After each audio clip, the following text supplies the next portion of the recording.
If you're a custodial supervisor at a local high school, you know that cleanliness is key and that the best place to get cleaning supplies is from Grainger. Grainger helps you stay fully stocked on the products you trust, from paper towels and disinfectants to floor scrubbers. Plus, you can rely on Grainger for easy reordering, so you never run out of what you need. Call 1-800-GRAINGER, click Grainger.com, or just stop by. Grainger, for the ones who get it done.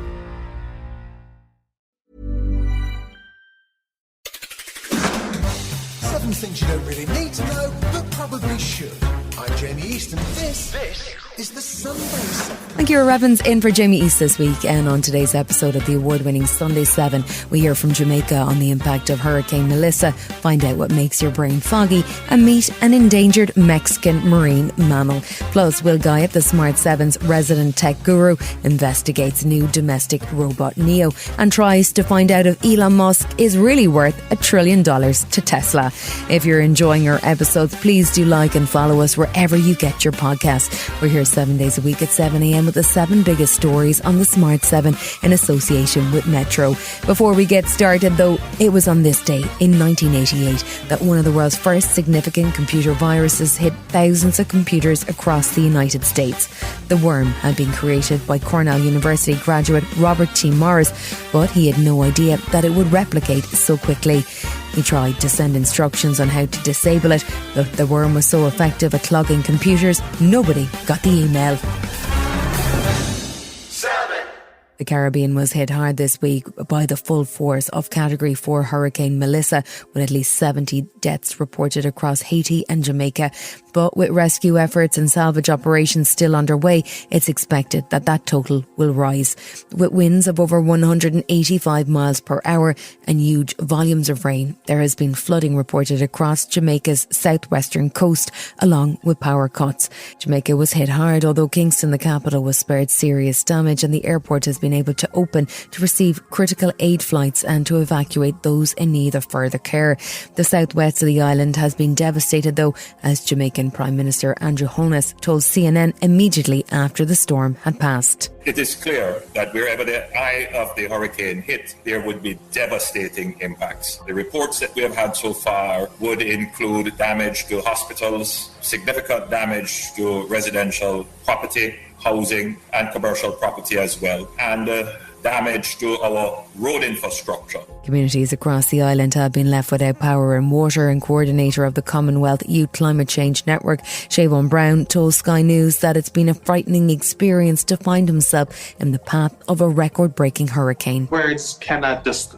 It's hard for me to compare. It's the first time we've seen such a devastating storm in such a short time. We have been tracking the system since it was a tropical storm. However, it went through rapid intensification over just a short period of time. It became a Category 5 hurricane. The focus on the ground in Jamaica is now on delivering food and supplies for those affected, with UNICEF playing a prominent role in providing assistance for an estimated 80,000 children who've been affected by the hurricane. Olga Isaza is the representative for UNICEF in Jamaica. The main priorities from our point of view are water, sanitation, hygiene, also food, nutrition security of children under 5 is critical at this moment. They are the most vulnerable, and in general, the packages and all the aid related with food is not looking at the specific needs of the children. Hurricane Melissa, which had sustained wind speeds of 185 miles per hour, is officially one of the most powerful hurricanes of all time. It's on the same level as only 2 other storms, Storm Dorian in 2019 and a 1935 event known as the Labour Day Hurricane. Dr. Nadia Bloemendaal is a Dutch climate scientist, and she says the increasing power of hurricanes like Melissa are clearly related to climate change. The fact that Melissa rapidly intensified, it grew from a tropical storm to Category 4 within 24 hours. That's due to the extremely warm seawaters where Melissa is hovering over. It gets to draw all that energy out of the extremely warm ocean. We say that hurricanes are getting wetter. Well, Melissa is a prime example of that. These storms are getting more intense. Well, here you have a Category 5 event. These storm surges are getting higher. Everything that Melissa is showing is in the line of what we know. what climate change is doing with hurricanes. Christiana Figueres is a Costa Rican diplomat who was the Executive Secretary of the UN Framework Convention on Climate Change between 2010 and 2016. She told Channel 4 News that while it's clear that the hurricane's intensity is driven by climate change, the people suffering really had little to do with it. What is incredible here is that these developing countries did not cause climate change. They are the ones that are suffering the worst impacts, and they are least responsible. Just to put a number on that, once this hurricane goes through, it is likely that Jamaica will receive some international help to be able to recover and rebuild, but as a whole, these countries that are slammed by these hurricanes have to find 80% of the cost of rebuilding, recovering, and increasing resilience from their own pocket.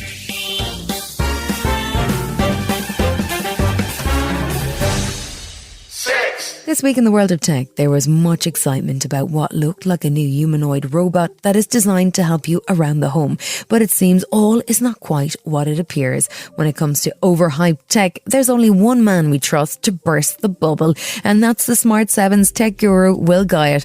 So, Will, tell us more about Neo, the home robot. Some of you will have already seen that Tesla's Elon Musk has been pitching the future of the robot with Optimus, and at $30,000 said to launch in the next 18 months, it looks a bit like a human. It's got arms and legs and has so far been shown cleaning a yard, making a cocktail or cleaning the laundry. It's meant to be an all-purpose helper for the home. Well, Neo is the new budget version from an almost unheard of startup from California called 1X, who launched a couple of robots in the last year or so that we can say have had little to no reaction or fanfare. And when I say this new robot is budget, you can either pre-order it for $20,000 or pay $599 a month. A new video shows the robot in action, but we don't really know a great deal about what's inside of it, other than the fact it has custom chips made by the world's richest tech company, Nvidia, known for making hardware for AI and graphics cards for gaming computers. While 1X doesn't look as refined, cool, or as premium as Tesla's product, let's just face it, they're promising to bring it in at significantly less money. And their video suggests it can do dishwashing, and it can even find your lost spectacles. I lose my glasses all the time, and it absolutely does my head in, so I'm probably going to order one right now. It sounds ideal. No more dishwashers, no more chores. But it's not as simple as that, is it? Definitely not. And this is where it gets a bit creepy for me. While 1X will happily do a list of chores and tasks from around the house autonomously, not everything you might want to do is covered. So for new ones, you're going to need the help of the 1X company. And get this, a human member of staff takes control of your robot, takes it through the task, and attempts to train it for the next time you want to find those vintage magazines from under your bed. You're basically letting an unknown human into your home to control your 20 grand robot. So it's basically a giant puppet. Does that raise all kinds of privacy questions? A giant puppet is a really good way of describing it. In all the demos to media so far, they've had to operate the robot in this puppet mode, controlled by a bloke in a room next door with a VR headset and something resembling a PlayStation controller. A journalist who has evaluated the 1X so far said it took 5 minutes to load a couple of plates into a dishwasher like me after a night out. It folded a sweater crookedly and fetched a bottle of water from the fridge, only after doing a really awkward dance in the kitchen. Now, there are all kinds of issues around this product, including the fact that a human's eyes could literally be staring into your house through a robot, and the fact that currently the company is essentially marketing 1X as an AI robot and not a remote-controlled toy. Other stories suggest that this company is intending to use low-paid operators outsourced in India to control 1X in this remote control mode, and all of this takes some of the shine off of this product, doesn't it? When will the actual version be ready? Neo say that the 1X will arrive in homes in 2026, which was equally committal and non-committal. I suppose they've got a whole 365 days to deliver it now, though. It seems every week we mention Elon Musk, but he is the world's richest man and he's been back asking for a raise again, right? We all know know that both Elon and his legion of fans took this whole real-life Tony Stark Iron Man thing seriously and decided that he was a godlike genius. But this week, the godlike genius has been lobbying hard to ensure that Tesla investors get behind him and back a $1 trillion pay and benefits package to ensure he keeps running Tesla for at least another 7.5 years.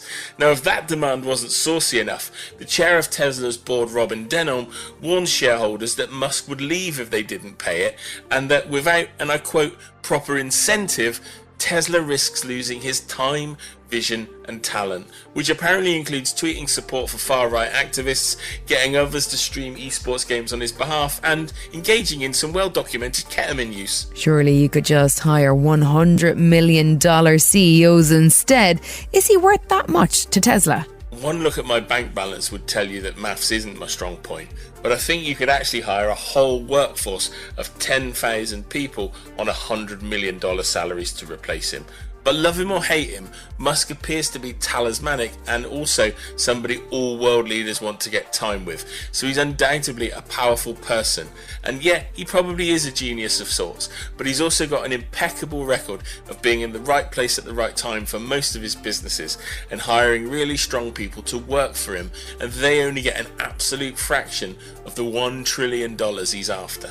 And finally, what are YouTube up to with our beloved back catalogue of video favourites? Remember those videos from 20 years or so back that look exactly like they were shot 20 years or so back?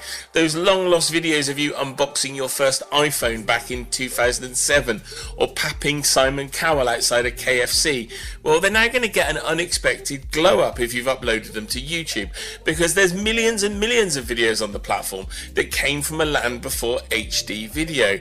And the company is now going to use AI technology to upscale your videos to make them look comparable to modern ones. Now, it's not perfect, but it certainly makes them look better. It isn't going to change your haircut though.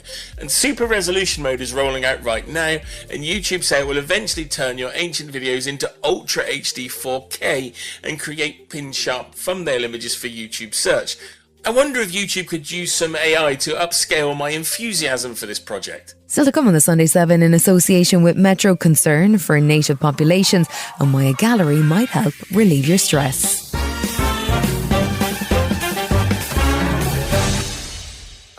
The name Rapa Nui might not ring any bells for you, but if I say Easter Island, you'll probably have a pretty clear idea of where I'm talking about.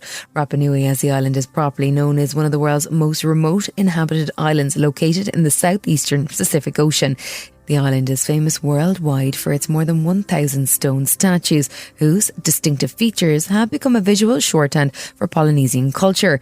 But Easter Island has been through many struggles over the years, suffering at the hands of slave traders and diseases brought by European explorers, and now it's facing a serious challenge from global warming and rising sea levels.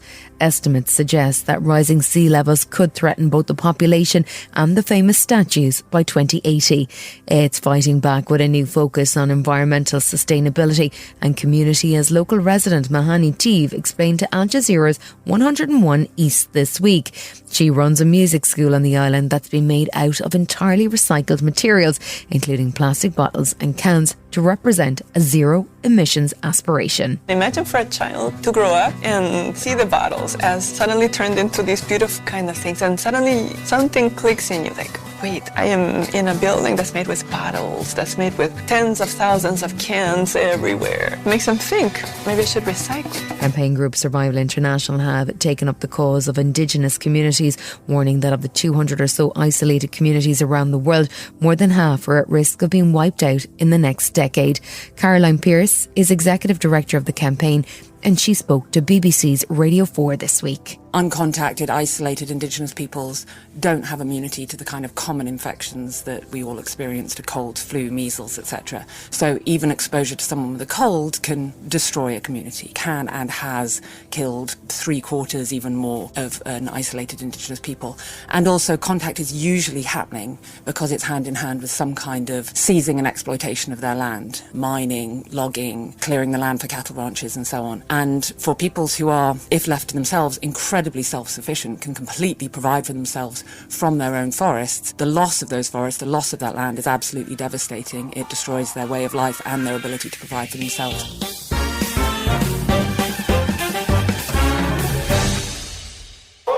After the daring jewellery heist at France's most famous gallery, the Louvre, you might not think that museums or art galleries are low-stress locations. But a new study from King's College London says something quite different. They found that spending as little as 20 minutes in a soothing gallery environment can significantly lower your stress levels. The study looked at a group of 50 adults who spent 20 minutes either looking at famous works in a real gallery or reproductions of famous work in a recreation of a gallery-themed space. Interestingly, cortisol levels fell by an average of 22% in the group in the real gallery, compared to just 8% for those viewing the reproductions. Dr. Tony Woods is a psychologist and the senior author of the study, which has not as yet been peer-reviewed. So when we put somebody in front of a real painting, what happens? And is that different from them looking at a copy of exactly the same painting, but not in a museum setting, in the laboratory? It has a very calming effect upon them. And that was backed up by the cortisol levels, which dropped in the gallery participants, but not in the participants that viewed the copies of the art in the laboratory. And also our immune markers showed that there was a dampening of the immune system. So what it showed was that basically people were engaged, highly engaged with the art, but they were also incredibly relaxed. Still to come on the Sunday 7 in association with Metro, we find out what causes brain fog and hear from Sir David Attenborough. Right after this. If you're a maintenance supervisor at a manufacturing facility and your machinery isn't working right, Grainger knows you need to understand what's wrong as soon as possible. So when a conveyor motor falters, Grainger offers diagnostic tools like calibration kits and multimeters to help you identify and fix the problem. With Grainger, you can be confident you have everything you need to keep your facility running smoothly. Call 1-800-GRAINGER, click Grainger.com, or just stop by. Grainger, for the ones who get it done.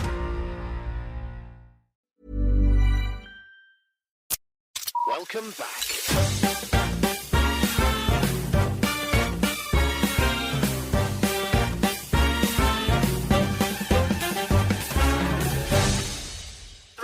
We've all had those days where you just don't sleep well, and no matter how many coffees you drink, the next day is a bit of a struggle. Well, it's not just you. Researchers at MIT have been busy investigating the science behind our foggy brains when we're sleep deprived, and it turns out there is a psychological basis for our feelings of fogginess.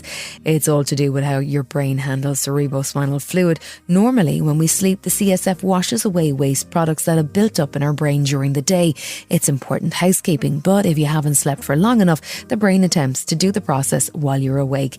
Neuroscientist, psychologist and sleep expert Dr. Lindsay Browning explains what the study results mean. They had these people and they gave them a night of good sleep and then a night of sleep deprivation. And they monitored their brain activity while they did tasks. And after the night of having no sleep, what they found was, in moments of slow reaction times, not being able to answer a question very well, that they saw that cerebrospinal fluid, which is a fluid that goes from our spine and it physically washes over our brain during our sleep, that there were pulses of this cerebrospinal fluid happening when they were awake answering these questions when they were a little bit foggy. And what it suggests, what the researchers suggest, is that it might be an indication that if you're sleep deprived, your brain is so desperate for sleep basically because it needs to get the jobs done that happen during sleep that it starts to impede your daytime function. So you're basically having a kind of micro sleep during your awake time, which gives you that brain fog, and that's what this study suggests.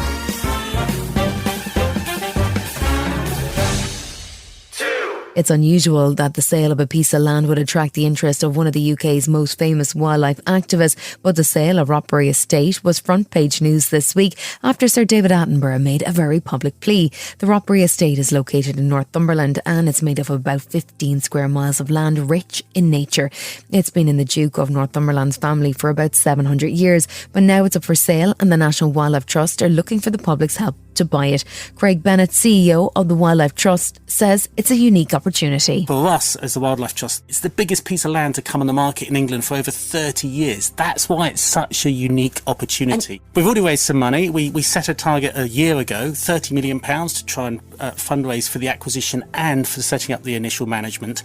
And when we did the deal a year ago, we bought a chunk of it, but now we've got a year left to fundraise the full amount. And we're very grateful for the vendors giving us those 2 years for that fundraising, but the race really is on. Now we've got a year left to fundraise the remaining 20 million. With funds still needed, Sir David Attenborough was happy to throw his weight behind the bid. People know and love these side-by-side hills that rise here. They walk the ridges and listen for the calls of the curlew. They watch for red squirrels and admire the views as they scramble among the crags. They walk along its remote paths and marvel at the astonishing rock carvings left by our distant ancestors who once lived here. With the communities who live and work at Rothbury, the Wildlife Trust will create a place where people and nature can thrive side by side.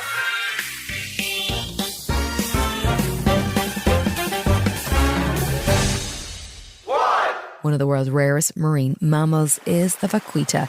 It's a cousin of the dolphin, and the little porpoise was only discovered in 1958, but the latest estimate from the World Wildlife Fund suggests that there may be as few as 10 left in the wild. They are natives of waters of Mexico, and there was good news last month as a pair of the mammals were spotted in the waters of the Gulf of California. Julia Escuito Rodriguez is the executive director of conservation group The Sea Shepherds, who observed the vaquitas in action, and he recorded this report. It's September 23, 2025, and we're in the final stages of our vaquita observation cruise. Today, at around 5:45 p.m. local time, we saw 2 vaquitas, first through long-range binoculars. Then we got closer, and they came closer too. We saw them from 200 meters away. We saw them without binoculars. We saw them with our own eyes. They were playing, they looked healthy, and it was a magical moment. Marina Robles Garcia is Mexico's Biodiversity Undersecretary, and she welcomed the news, suggesting that things might be looking up for the marine mammals after a concentrated effort by conservationists and the Mexican Navy to build a protected space. Over the past few years, the number of vessels detected within the zero tolerance zone has been reduced by 97.6%. From 171 to 4. This has been the Sunday 7. Wherever you're listening, do us a favour and hit the follow button. We'll be back tomorrow at 7 a.m. with the regular Smart 7. Have a great rest of your weekend. Written, produced and published by Daft Doris.